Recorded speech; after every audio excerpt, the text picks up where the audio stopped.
Despite the shaky start with its first 3 episodes, Ironheart somehow, some way, redeemed itself by being a well thought out, brilliantly shot, and even more brilliantly written piece of entertainment in episode 4 that brought us one of the most likable, charismatic characters in Marvel Cinematic history. Psych! Well, that's what I would be saying if Disney and company didn't have their heads so far up their own asses, because there's no way anyone with working eyes and an IQ higher than room temperature could possibly think the 3 episodes that Disney sharted out onto their streaming service last night was anywhere near good.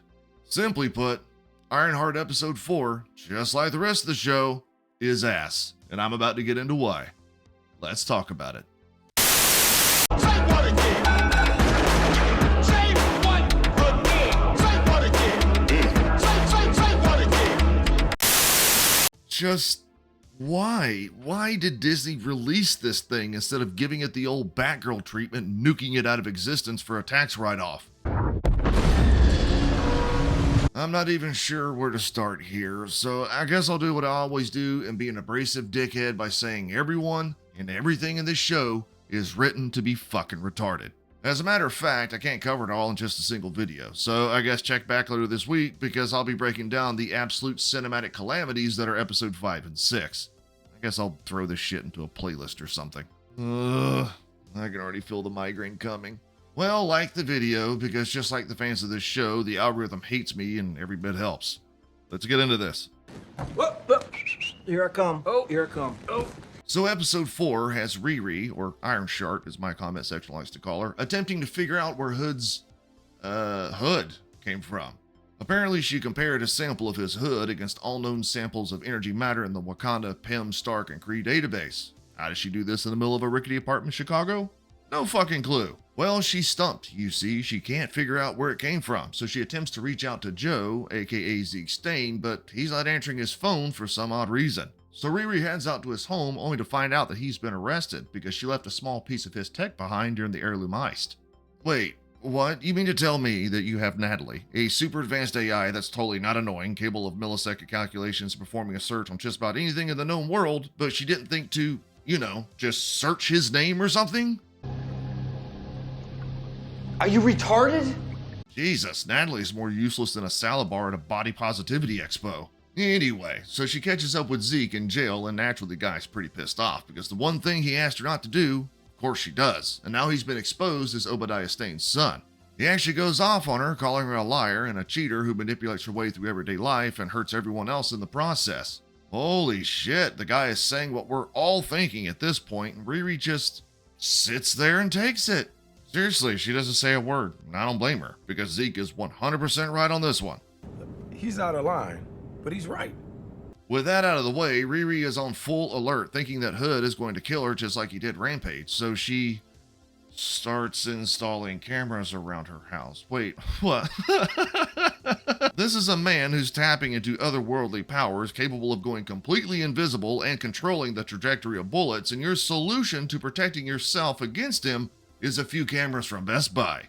It's a bold strategy, Cotton. Let's see if it pays off for him. Well, okay then. It's not like you have a super advanced AI and a super advanced suit with thermal optics and capabilities of going into sentry mode just hanging out in your closet or something. Oh wait. Fuck. So Riri tells her mother that she needs some spiritual help, and luckily her mother knows a super special witch lady that owns a local candy store. Where has this super special witch lady been this entire time? No fucking clue. I guess selling Jelly Bellies and Butterfingers or some shit. Anyway, that's when we meet Zelma, yet another black teenage girl genius, except she's an expert in magic because she went to Doctor Strange's School of Magic or something. You're a wizard, Harry. I don't know, man. My brain is slowly turning into porridge just talking about this fucking show. Well, after running some tests on the piece of the mysterious hood and slapping some tea leaves against the wall, both Riri and her mother are thrown out of the shop. Whatever it is, and where it came from, scared the super special witch lady and her super special witch daughter, and Riri walked out with the same amount of information she had when she walked in, making this whole sequence just a lazy excuse to introduce the super special witch daughter. I wonder if she'll be important later. Oh, and the only reason any of this happened is because Riri lied to her mother about needing spiritual help, something her mother brings up to her face right there in the middle of the street, and that pisses Riri off and results in her flying off in a fit of rage like an insufferable asshole. Isn't isn't she supposed to be the hero of this story? Fuck. Scared out of her mind that Hood is going to kill her, after all, he is the ruthless, bloodthirsty leader of a criminal gang that she joined, Riri does the logical thing and decides to commit even more crime by breaking into Zeke's tech bunker.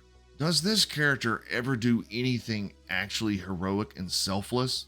Fuck if I know. But I guess it's super easy to get into the bunker now, despite Zeke himself saying a couple episodes ago that it only opens by placing his eye in front of a retinal scanner. How easy, you ask? Well, apparently he likes to leave a spare key under the fucking doormat.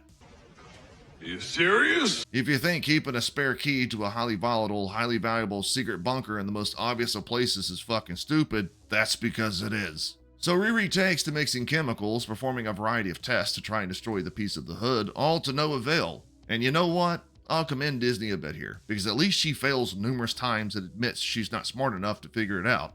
At least not yet. But this scene quickly devolves into Riri having a mental breakdown of sorts. What are you crying about, you dick? You joined a criminal gang, reaping all the rewards and money for entirely selfish reasons, getting multiple people killed along the way, and now you're having a panic attack because the consequences of those actions come a-knocking.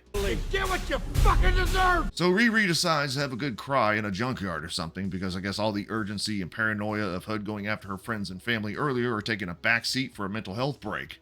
Well, I guess they have those watches though, which even they don't make any sense because Hood is known for sneaking up on his victims, so for all we know, he'd fire his weapon and be so close the protective shield would trap him inside it with them. But it's just whatever. Not a great plan. Anyway, the episode ends on a particularly low note, with Natalie going off to pick up her brother so he can talk to Riri, but that quickly turns sour once he realizes she created an AI in Natalie's image, which results in a long drawn-out argument that has everyone going their separate ways.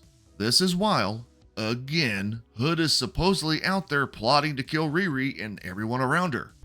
Not a great plan. Remember when heroes used to be able to unite people during the most dire of circumstances? Well, see, that's the issue here. Riri is no hero, and after 4 whole-ass episodes of this show, I don't think she's ever going to be.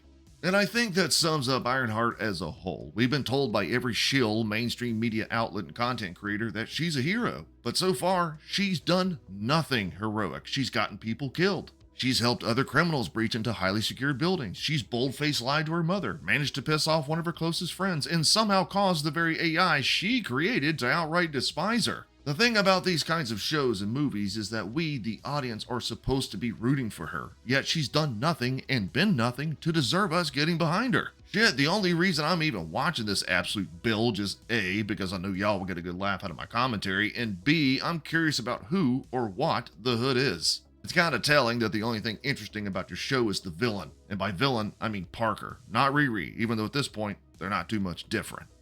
Anyway, I appreciate y'all for checking out my video. I'll talk to y'all later.